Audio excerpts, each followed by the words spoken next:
Bon les amis, je sais pas ce que vous en pensez, mais j'ai l'impression qu'on vient de vivre un très bel Ubisoft Forward à l'instant, ça vient tout juste de terminer, pardon, et c'est vrai que quand j'y repense comme ça à chaud, bah, j'ai le souvenir d'avoir vu quelque chose de très plaisant, de très agréable, avec des choses très intéressantes qui nous ont été présentées. Bonjour à tous, rebonjour pour ceux qui ont déjà vu la première vidéo du jour, celle traditionnelle des News Gaming, j'espère que vous allez bien. On s'installe très confortablement ensemble, posés, pour faire un petit débrief de cet événement Ubisoft qui était très attendu. J'en parle souvent sur la chaîne, le développeur français traverse une période, on va dire, un peu compliquée, véritablement, et ça à tous les étages, que ce soit au niveau social, avec des problèmes en interne, avec certaines équipes de développement, que ce soit au niveau financier, ça va pas très fort, mais aussi au niveau des plannings, des calendriers des sorties, où là c'est pas une catastrophe, mais pas loin, avec énormément d'annulations, beaucoup de reports et de retards. Skull and Bones, pour ne citer qu'un seul, c'est véritablement une grosse épine dans le pied d'Ubisoft. Mais j'avais dit aussi dans une précédente vidéo qu'Ubisoft a les moyens de remonter la pente et de relever la tête, j'en suis sûr et certain. Et j'avais dit que c'était tout leur mal que je leur souhaitais. C'était un développeur vraiment talentueux, avec beaucoup de titres majeurs en poche, et qui pouvaient véritablement relever la tête, qu'ils avaient besoin vraiment d'un coup de boost, de quelque chose pour pouvoir un petit peu revenir. Et je pense que cet Ubisoft Forward, c'est le coup de boost tant attendu. On va faire vite fait le point, le débrief. On va commencer avec un jeu qui, moi, quand je l'avais vu en tout début, quand il a été présenté il y a un moment, ma première réaction, ça a été ouais, bof. Et en fait, c'était mon premier débrief de ce jeu, le bof. Mais aujourd'hui, clairement, mon jugement est totalement révisé. Avatar Frontier of Pandora m'a énormément séduit pendant cette Ubisoft Forward. Alors, il m'a séduit par sa technique, parce que oui, c'est vraiment beau, c'est très fouillé, très joli, avec des très belles textures, une belle lumière, une vraie belle lumière, beaucoup de choses très très intéressantes. D'ailleurs, pour la petite histoire, James Cameron, le papa de Avatar, est venu faire un petit coucou pendant cette conférence, c'était plutôt sympa. On apprend un petit peu plus pendant cette conférence au sujet de ce titre qui véritablement est très attendu, surtout avec cette présentation qui, franchement, elle est de qualité. Par exemple, les événements, le jeu se situe dans une partie de la planète Pandora qui n'a jamais été visitée dans les films de James Cameron. Cette partie, ce sont les frontières ouest de Pandora. L'histoire, elle se chevauche un petit peu avec celle la suite de Avatar qui est sortie il n'y a pas très longtemps. Elle se chevauche, mais sans vraiment interférer. Donc ça, c'est vraiment très très bien. Et pour la partie technique, on a découvert que le jeu est développé avec le moteur graphique maison d'Ubisoft et Massive, le Snowdrop Engine. Et d'ailleurs, pour la petite histoire, le Snowdrop Engine a reçu un bon gros lifting. Il a été remis à neuf quasiment au goût du jour. Il a été vraiment boosté, customisé, ce qui a permis vraiment de pouvoir repousser les possibilités graphiques beaucoup plus loin, vraiment. Le jeu est vraiment beaucoup plus beau et à ce titre, les développeurs ont déclaré: nous avons consacré du temps à la construction d'une toute nouvelle partie de Pandora et à développer les outils dont nous avions besoin pour lui donner vie sur la nouvelle génération de consoles et PC. Au cœur de cette initiative, il y a notre moteur graphique, le Snowdrop Engine. Quand nous avons rencontré la société Lightstorm pour la première fois, c'est le Snowdrop qui a montré à nos partenaires que nous étions prêts à repousser les limites de la technologie comme ils le font dans les films. C'était et c'est toujours le ciment de notre collaboration.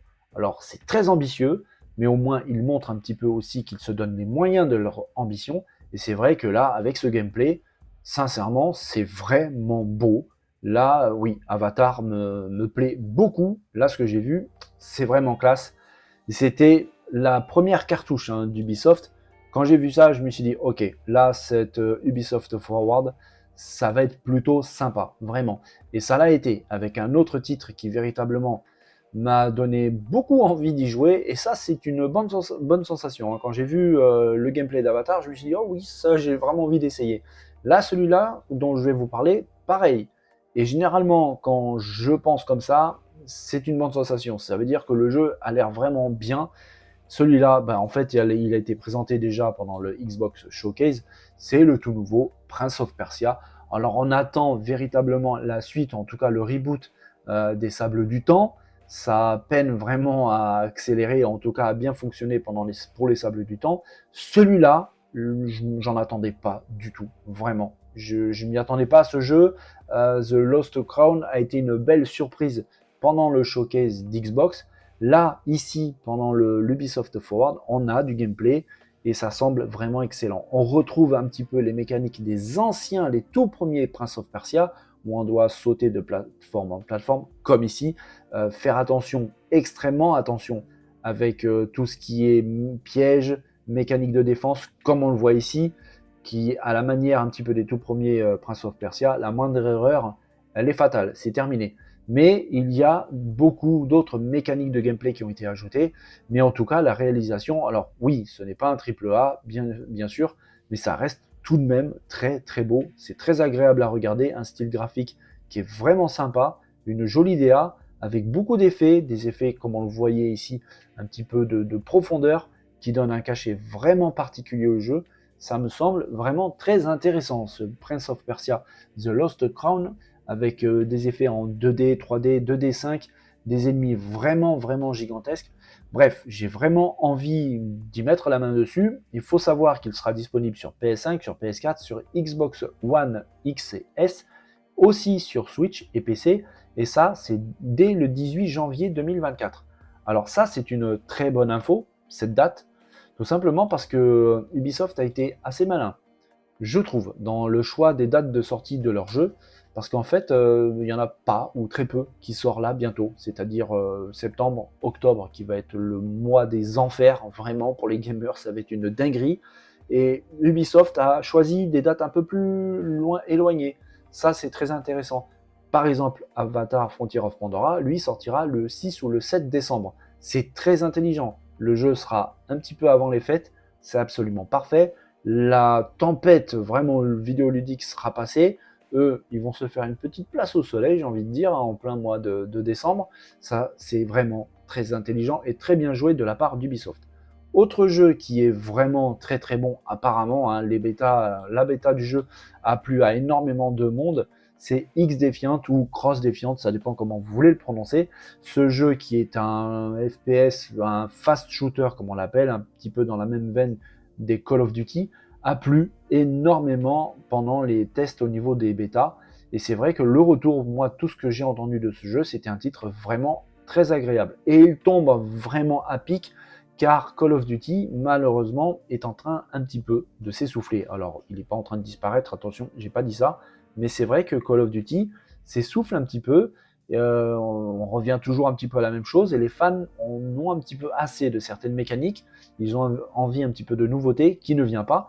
Et ils ont pu essayer donc ce X-Defiant qu'ils ont beaucoup, beaucoup apprécié. Alors, est-ce que ce titre fera partie de ceux qui vont donner un bon gros coup de boost à Ubisoft? C'est possible, je ne sais pas si c'est vraiment le cas, mais c'est vraiment possible. Et en tout cas, je l'espère, hein, parce que le renouveau d'Ubisoft passera aussi par des nouveaux titres. X-Defiant pourrait en faire partie, je l'espère, on en verra un petit peu plus tard. Autre jeu, sincèrement, je ne croyais pas voir des vidéos de ce titre pendant Ubisoft Forward, c'est Skull and Bones qui est venu faire un petit coucou avec un groupe de musique qui est venu nous faire une petite chanson au thème très piraterie. Le jeu donc montre qu'il est toujours vivant, il n'est pas mort, son développement continue. Je ne sais pas du tout à quel point il en est, je ne sais pas du tout quand est-ce qu'il sortira. Ça sent plutôt mauvais, je vous le cache pas, je l'ai déjà dit plusieurs fois sur la chaîne. J'espère vraiment pas, j'espère sincèrement de tout cœur que ce jeu sortira un jour ou l'autre, parce que ce que je vois me plaît, pour parler franchement, ce que je vois me plaît, et puis parce que derrière ce jeu, il y a des développeurs, il y a des humains, il y a des gens qui travaillent, qui se donnent à fond, il y a des familles, et j'ai pas envie que ce jeu, j'ai pas envie de faire de mauvais jeu de mots, mais j'ai pas envie que ce jeu coule, tout simplement. Et pour la petite information, il y a une autre bêta fermée qui sera bientôt disponible pour pouvoir s'essayer au jeu avec un nouveau gameplay peut-être. Je sais que le développement a continué, peut-être qu'ils ont changé certaines choses.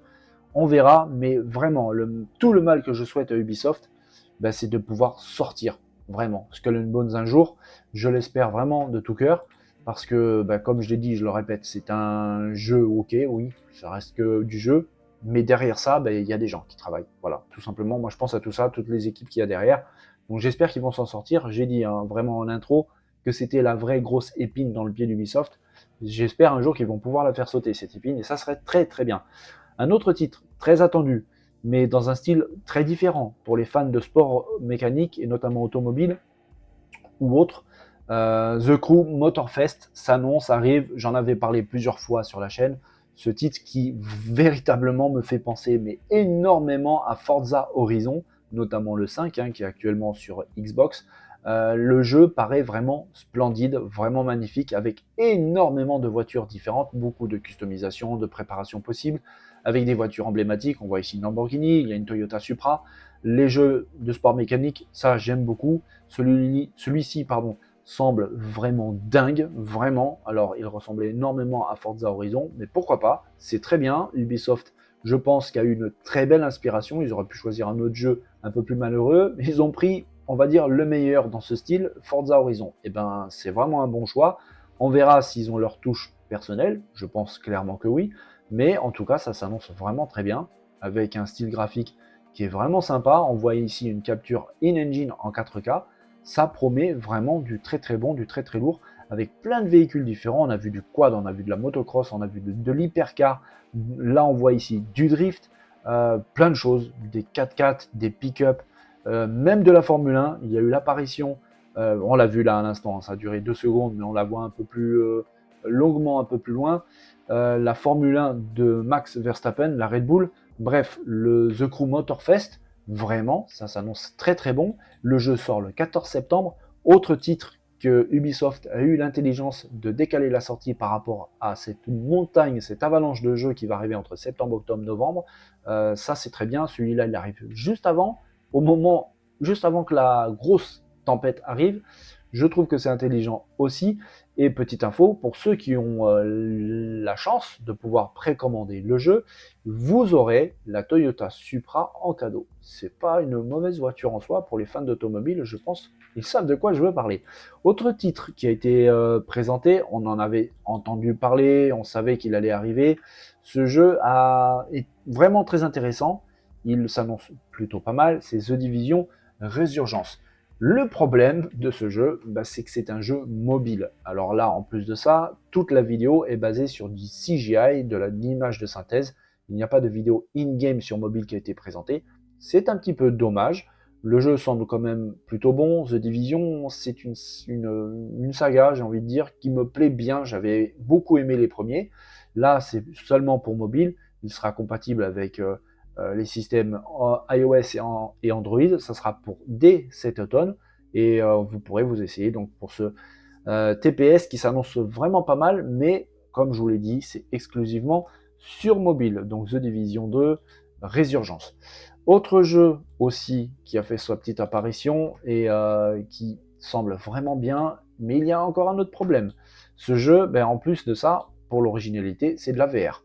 Alors, il était très attendu, on en avait parlé aussi sur la chaîne, c'est Assassin's Creed Nexus, qui est exclusif à la VR. À noter que là aussi, ce n'est pas des vidéos de gameplay, c'est bien entendu affiché à l'écran, c'est des pré-rendus, c'est du pré-calculé en images de synthèse.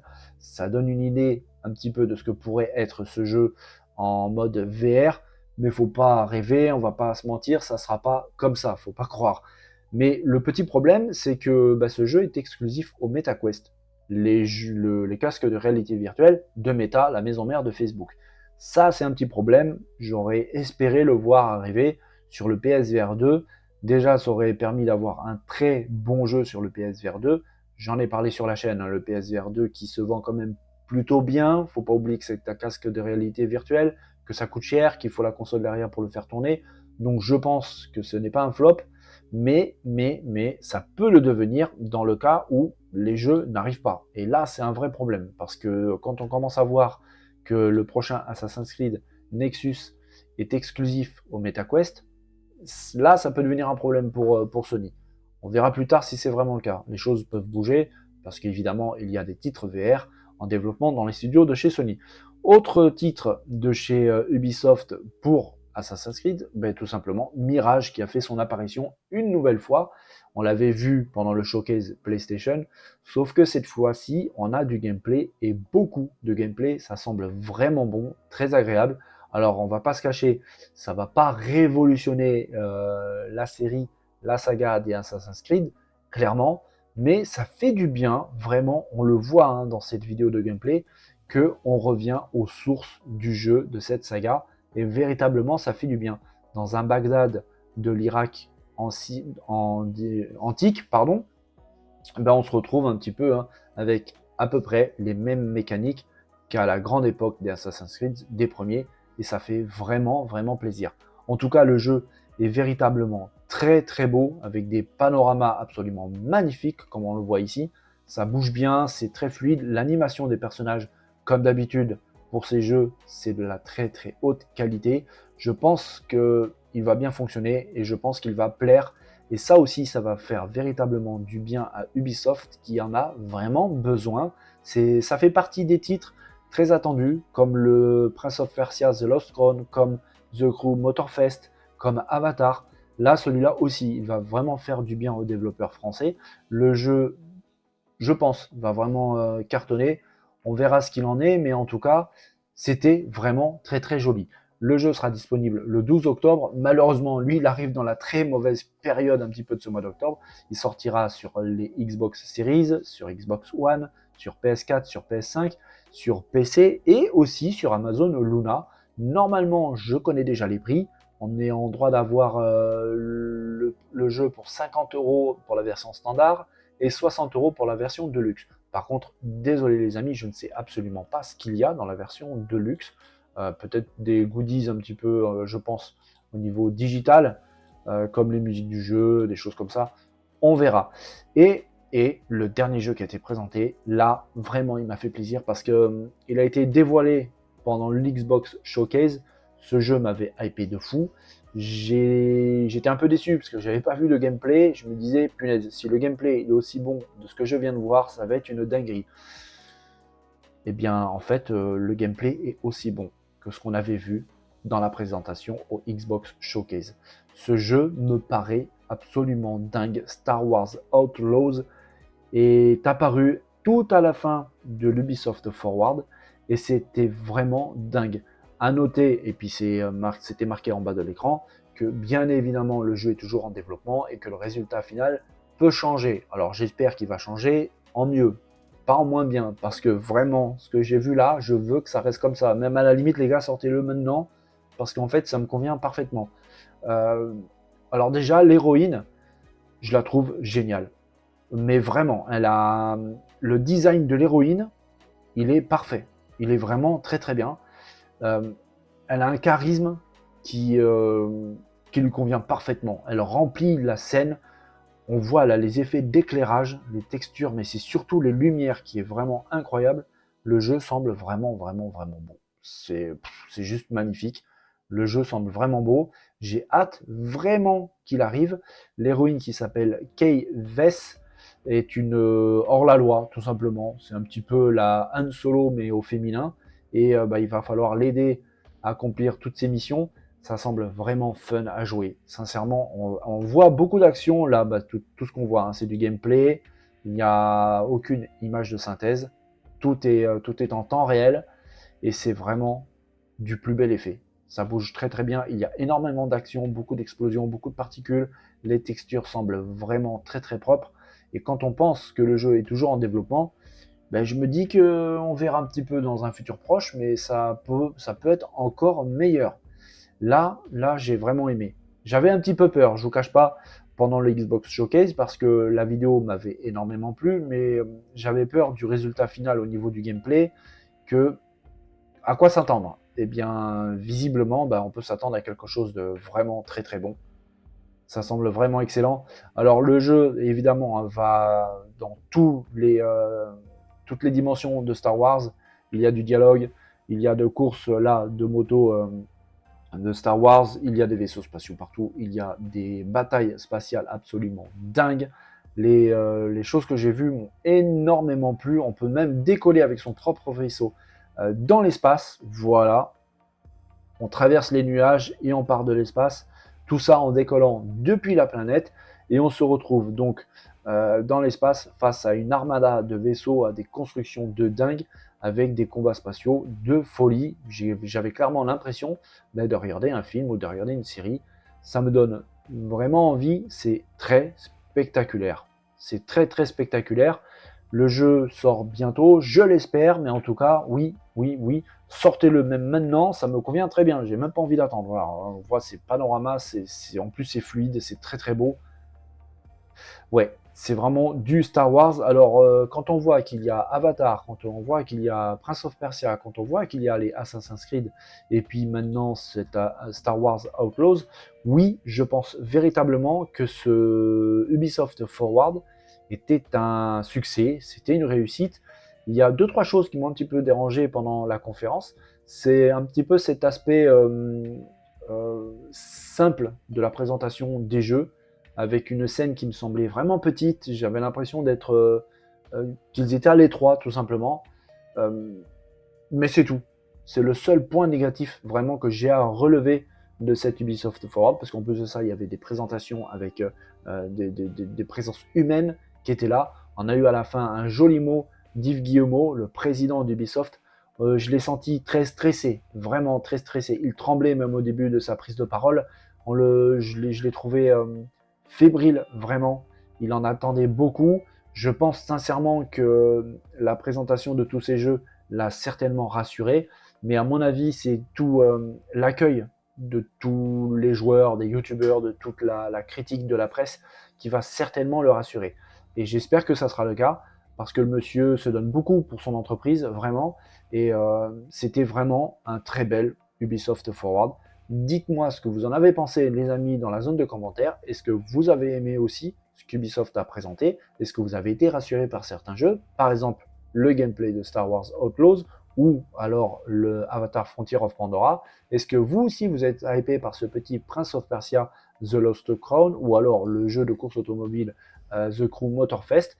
On discute de tout ça dans la zone de commentaires, les amis. J'espère que cette vidéo de débrief de l'Ubisoft Forward vous a plu. Si c'est le cas, n'hésitez pas, les pouces, les bisous, les cœurs, les commentaires.